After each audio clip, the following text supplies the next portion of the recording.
तपाईको नैतिकता के हो भन्नु राम्रो कारण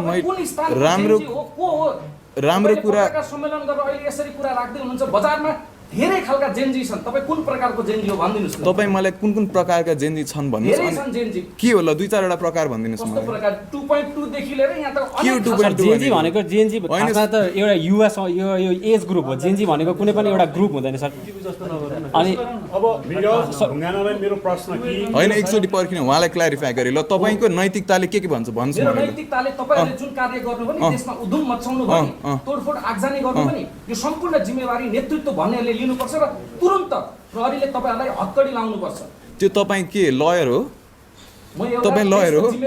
कसरी जिम्मेवार तपाईको क्वेशन नै यो इरेस्पोन्सिबल क्वेशन छ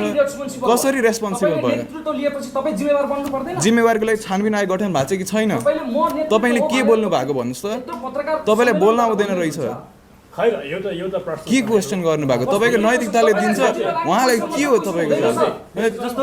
यस्तो हावा क्वेशन नगर्नु तपाई जुन स्थानमा छ